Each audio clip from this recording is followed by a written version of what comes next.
회개하는 후회하는 삶, 회개하는 삶이라는 제목으로 말씀을 잠시 전하기를 원합니다.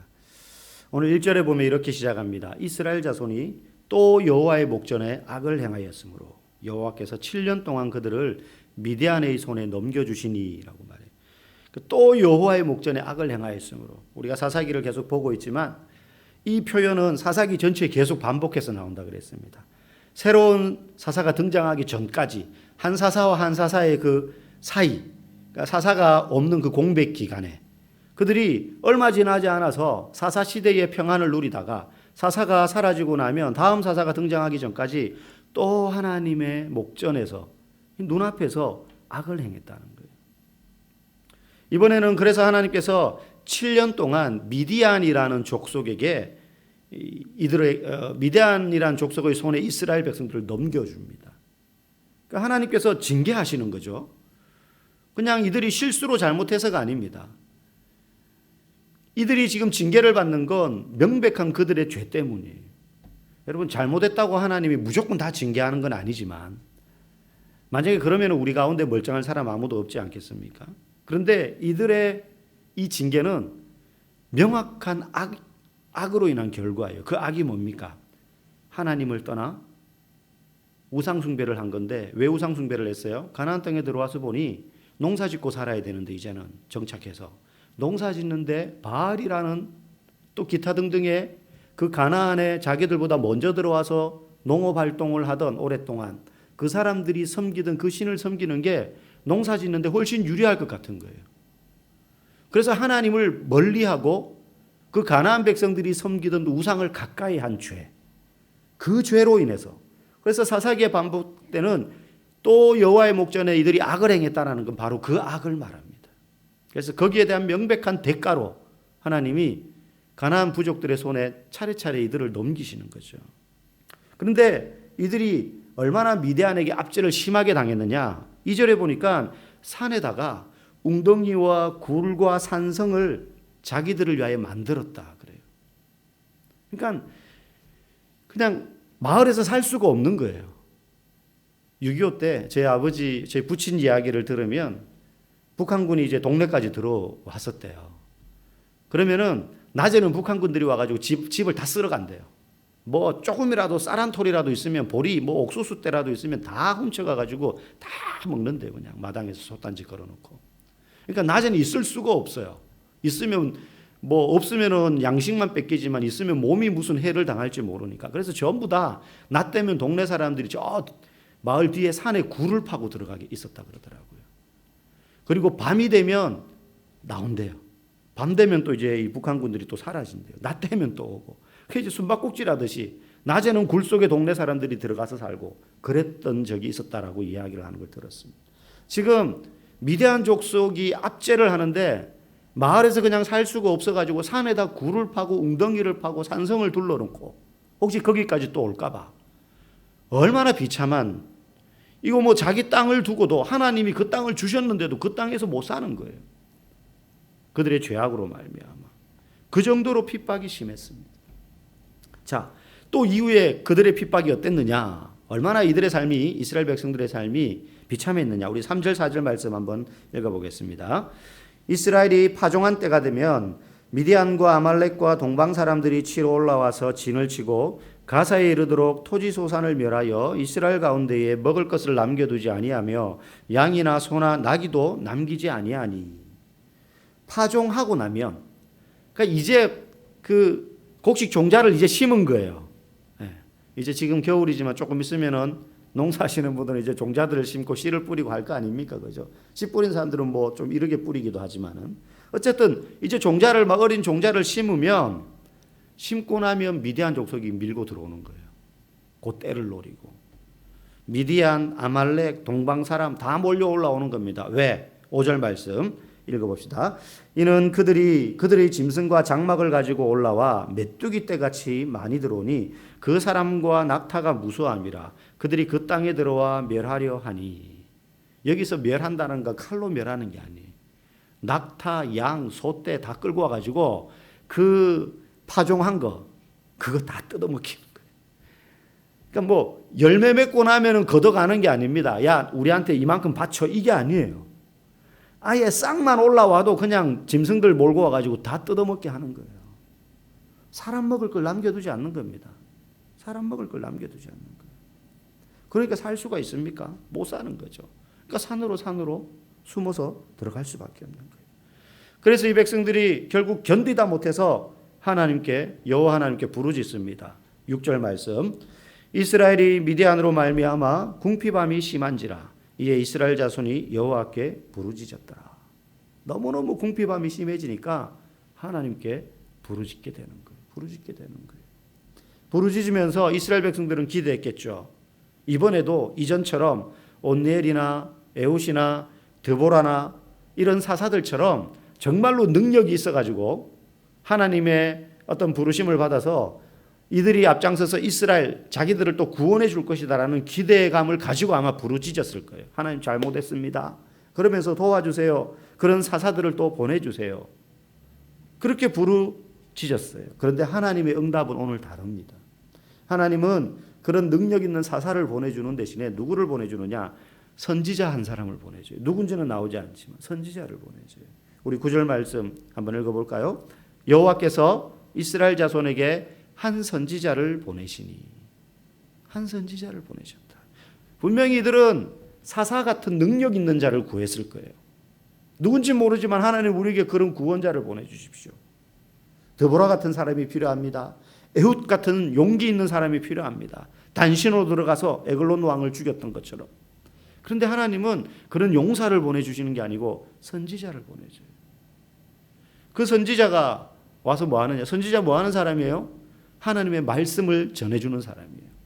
그러니까 요즘으로 말하면 설교하는 거예요. 이제 백성들한테.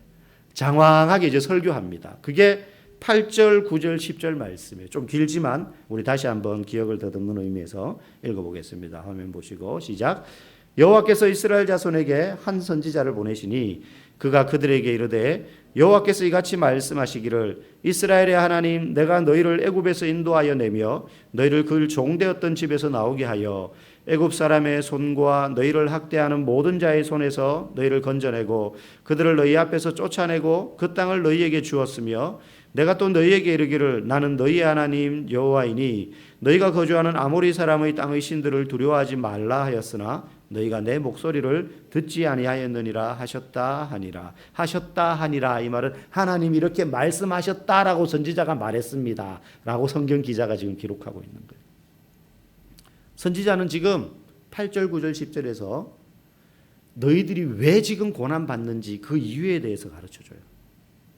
뭐냐? 한마디로 길게 3절에 걸쳐서 말했지만 하나님이 이렇게 말씀하시는 거예요. 내가 애굽에서부터 너희를 이러저러한 능력으로 구원해냈고 그리고 약속의 땅, 내가 약속한 대로 이곳 가나안 땅에 너희들을 들여놓았다. 그런데 들어올 때 내가 뭐라 그랬지?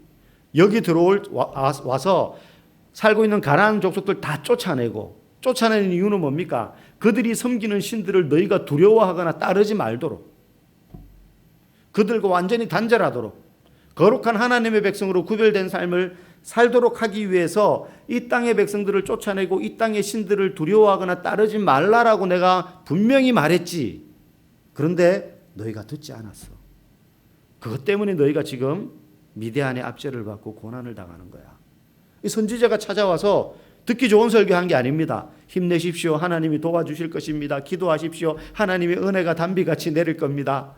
요즘 목회자들처럼 그렇게 설교하지 않았어요. 너네 이런 죄 때문에 지금 이 꼴 당하는 거야.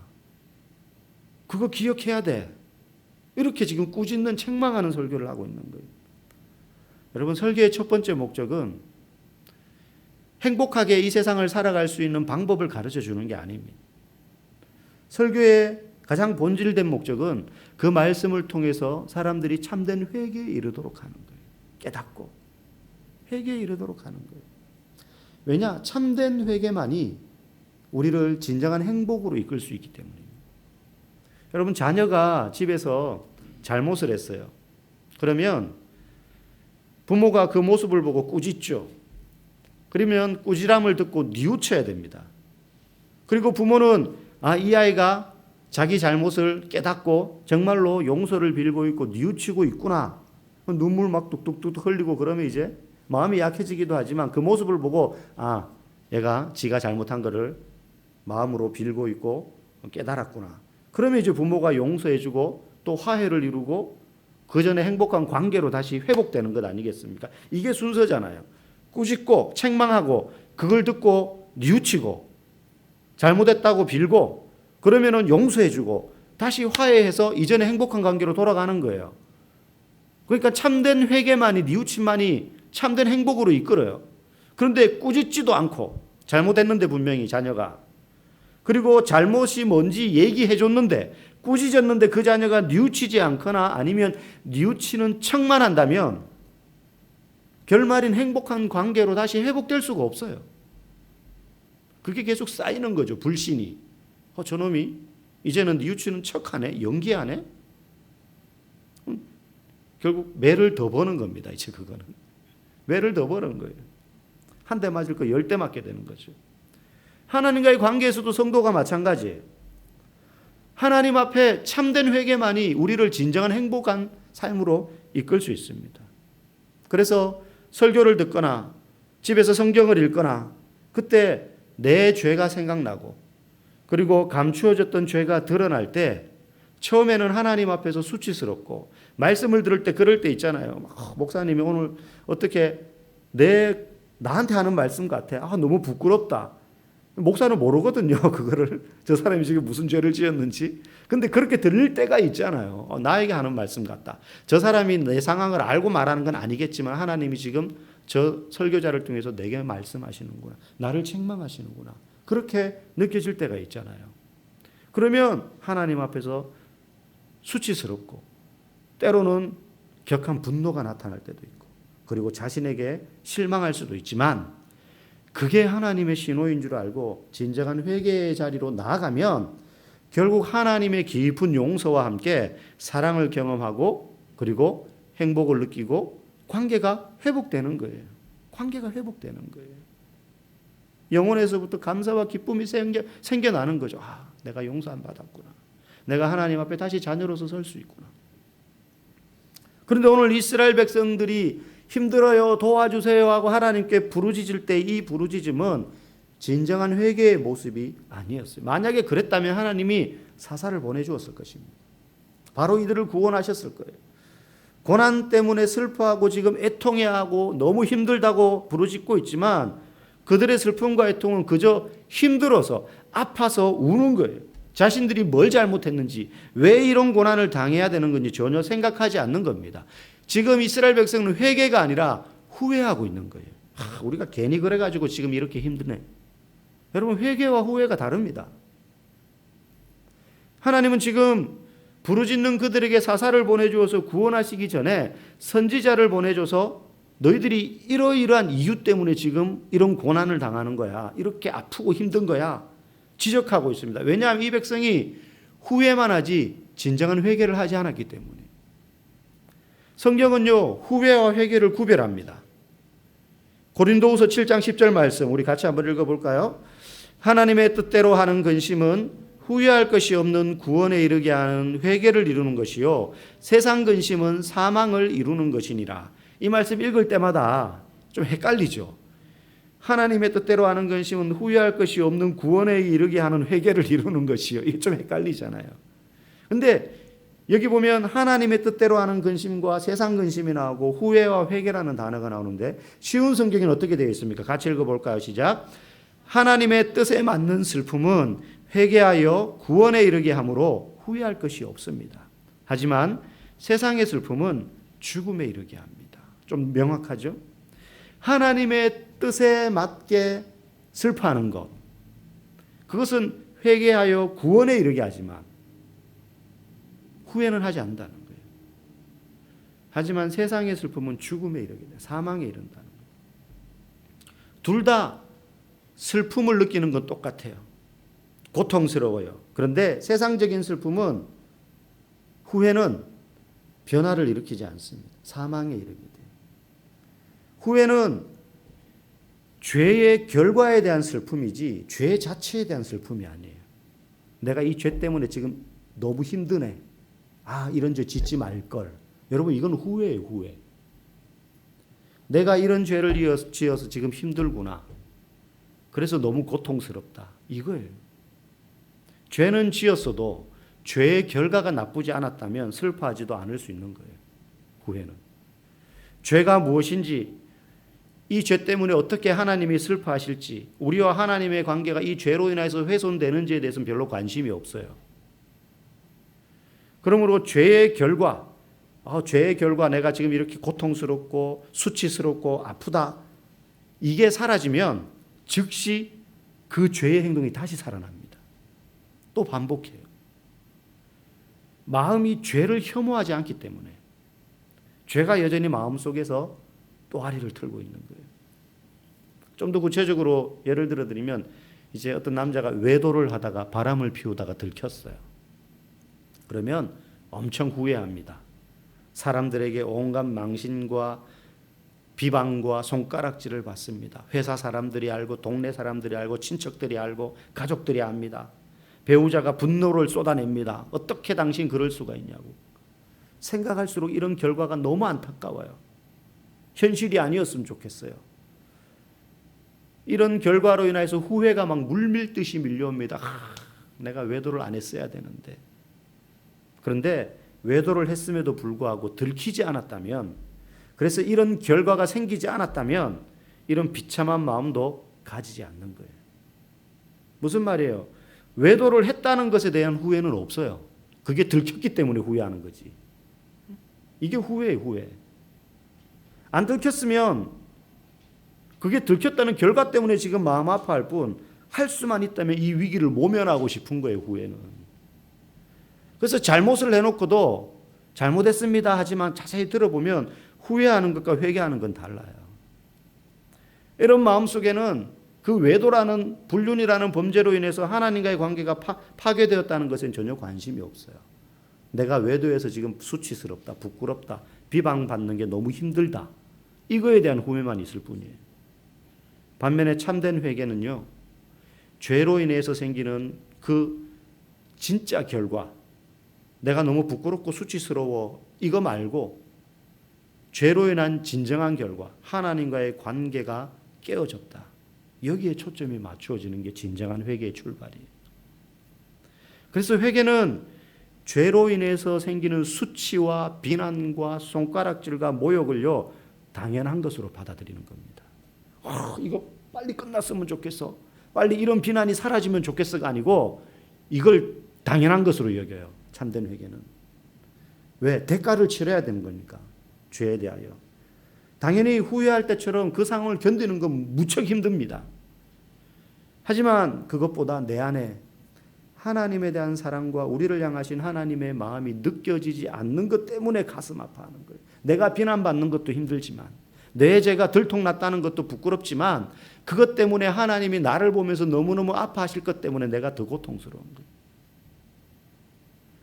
그래서 감정적으로 내가 수치를 느끼고 모욕감을 느끼고 하나님으로부터 멀어지고 할 때, 수치스럽고 모욕스러운 게 하나님으로부터 멀어졌다는 그 아픔보다 더 크지 않아요. 이게 후회와 회개의 차이예요. 성경에도 극명하게 나와요, 두 사람이. 여러분, 우리가 잘 아는 다윗의 범죄함과 회개 있잖아요.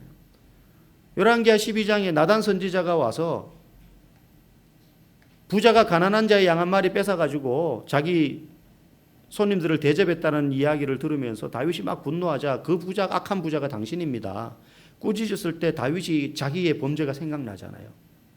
감추고 있었는데 이게 드러났어요. 들켰어요. 얼마나 부끄럽습니까? 왕이 선지자가 그 자리에 있지도 않았는데 자기가 몰래 저지른 범죄에 대해서 난단치 알고 와서 꾸짖었다는 건 하나님이 아신다는 거잖아요. 얼마나 부끄러워요, 수치스러워요, 왕으로서. 우리가 부끄러운 거하고는 차원이 달라요. 왕으로서의 명예가 땅에 떨어지는 거예요. 모든 백성이 다윗왕 훌륭한 줄 알았는데 그게 아니었다는 게 들통났잖아요. 너무너무 부끄럽고 그 성적인 범죄가 드러났다는 것 때문에 수치스러웠어요. 그런데 그것보다 그를 더 힘들게 한 건 자신의 마음속에 그 죄 때문에 하나님을 향한 순전한 마음이 오염되었다는 사실. 그래서 그가 시편 51편에 이렇게 부르짖으며 회개하지 않습니까? 같이 읽어봅시다. 하나님이여 내 속에 정한 마음을 창조하시고 내 안에 정직한 영을 새롭게 하소서. 나를 주 앞에서 쫓아내지 마시며 주의 성령을 내게서 거두지 마소서. 주의 구원의 즐거움을 내게 회복시켜 주시고 자원하는 심령을 주사 나를 붙드소서. 다윗은 자기의 그 수치스러운 죄가 드러난 것 때문에 주님 나 지금 너무 쪽팔리는데요. 너무 부끄러운데요. 빨리 쥐구멍이라도 들어가고 싶은데요. 빨리 이 순간이 지나갔으면 좋겠어요. 그러지 않았어요. 그의 회개의 내용이 무엇입니까? 하나님과의 관계 다시 회복되는 것. 주님 제발 나를 떠나지 마십시오. 주님 나를 주 앞에서 쫓아내지 말아 주십시오. 후회는요 나 자신에게 초점 맞춰요. 빨리 이 수치가 내게서 지나갔으면 좋겠어. 이 비방을 견디는 게 너무 힘든데. 내가 어떻게 상처를 받았는가? 내 삶이 어떻게 망했는가? 내 마음이 어떻게 아픈가? 나에게 초점 맞춰진 게 후회예요. 그런데 회개는 하나님께 초점을 맞춰요. 하나님이 얼마나 슬퍼하실까? 하나님이 창조자와 구원자 되심이 지금 나의 죄 때문에 얼마나 짓밟혔는가? 하나님의 구원의 역사를 내가 얼마나 소홀히 여기고 이용했는가? 그래서 다윗은 회개한 거고요. 가룟 유다는 후회한 거예요. 예수님 판 걸 후회했어요. 그래서 사망에 이르게 된 겁니다. 결국에. 하나님이 사사를 보내시기 전에 선지자를 보내신 것도 후회를 넘어 진정한 회개로 이끄시기 위함이었어요. 우리가 정말로 하나님 앞에서 애석하게 여기는 것이 하나님과의 관계가 훼손되는 것이기를 원합니다. 우리 실수할 수 있습니다. 범죄할 수 있습니다. 불순종할 수도 있습니다. 나약해서 시험에 들 수 있습니다. 그런데 그 사실이 깨달아질 때 하나님 앞에 무릎 꿇고 두 손 들고 나와 후회가 아니라 수치스러움과 비방당함을 당연한 것으로 여기고 하나님 앞에서 그 깨어진 관계가 다시 회복되기를 간절히 원하고 또 그 관계가 깨어진 것 때문에 하나님이 얼마나 슬퍼하실까? 그것이 내가 느끼는 수치와 비방의 크기보다 더 커서 주님 앞에 그 멀어지는 관계를 회복하기 위하여서 간절히 무릎으로 기는, 그래서 후회하는 삶이 아니라 회개하는 삶을 살아서 하나님과의 관계가 회복되고 참된 행복의 삶으로 나아가는 저와 여러분 되기를 주님의 이름으로 간절히 축복합니다.